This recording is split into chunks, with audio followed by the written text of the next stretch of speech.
Tax terror లాగా ఉంటుండే ఒకప్పుడు కాంగ్రెస్ టైంలో. ఇప్పుడేమో ట్యాక్స్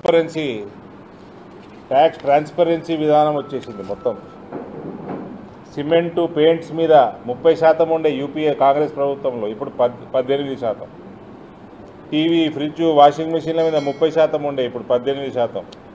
కాస్మెటిక్స్ మీద 30% ఉండే, ఇప్పుడు 5%. కాంగ్రెస్ ప్రభుత్వంలో రెస్టారెంట్లలో ట్యాక్స్ 21% ఉండే, ఇప్పుడు 5%. ఫుట్వేర్ మీద 18% ఉండే కాంగ్రెస్ హయాంలో, ఇప్పుడు 5%. శానిటరీ ప్యాడ్స్ 13% ట్యాక్స్ ఉంటుండే కాంగ్రెస్ హయాంలో, ఇప్పుడు 0. చాక్లెట్లు 30% ఉండే, ఇప్పుడు 18%. డిటర్జెంటు, టూత్పేస్టు, షాంపూ, కాఫీ ఇవన్నీ 30% ఉంటుండే, ఇప్పుడు 5%.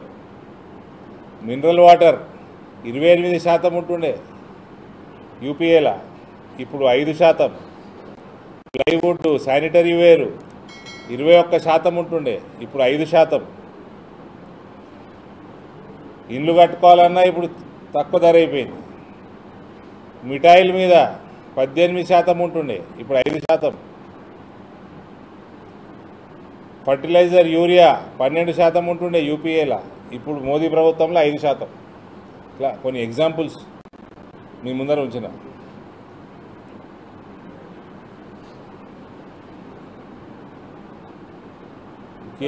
కేసీఆర్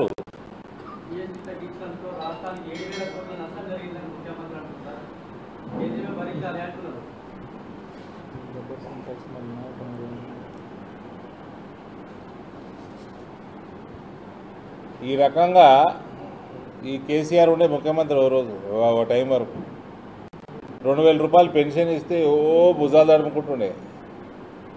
జీఎస్టీ తగ్గినందుకే దాదాపు 4-5 వేల రూపాయలు మిగులుతున్నాయి కుటుంబానికి. ఇప్పుడే కార్ షోరూమ్లు తిరిగిన, టూ వీలర్ షోరూములు తిరిగిన, ఎలక్ట్రానిక్ షోరూమ్లు తిరిగిన, సూపర్ మార్కెట్లు తిరిగిన, ఒక్కొక్క కార్ మీద సగటున 1,00,000 నుంచి 1,25,000. మళ్ళీ నీకు రోడ్ ట్యాక్స్ కలుపుకొని మళ్ళీ దానికి ఇన్సూరెన్స్ మీద తగ్గిందని కలుపుకుంటే 1,50,000 దాకా తగ్గుతుంది. టూ వీలర్ మీద 10,000, 15,000 ప్రతి టూ వీలర్ మీద. యాక్టివా మీద చిన్న బండి అది, దాని మీద కూడా 8,000. ఎంత తగ్గింది అది కరెక్ట్గా? 4-5 మోడల్ ఉన్నాయి యాక్టివాలు. 4-5 నుంచి 8,000 దాకా నా యాక్టివా మోడల్ మీద తగ్గింది.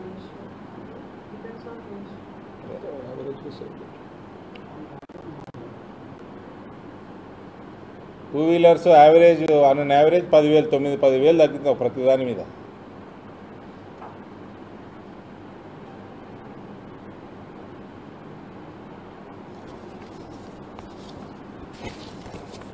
జీఎస్టీ కమిటీల రాష్ట్రాలు లేవా?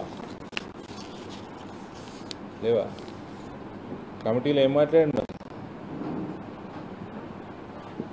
మాట్లాడిండు? దేశానికి బర్డెన్ పడలే.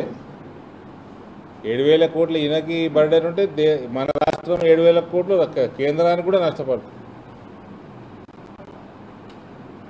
అవునా? అక్కడనేమో ప్రజలకి 7,000 కోట్ల రూపాయలు ప్రభుత్వ సొమ్ము ప్రజలకి మనం ఇస్తున్నట్టు మేము సంతోషపడి పండగ చేసుకుంటున్నాము నవరాత్రిలో. ఈ ముఖ్యమంత్రి ఏమో ప్రభుత్వం 7,000 కోట్లు పోతున్నాయని ఏడుపోకం పెట్టిండు, నెత్తి మీద గుడ్డేసుకొని.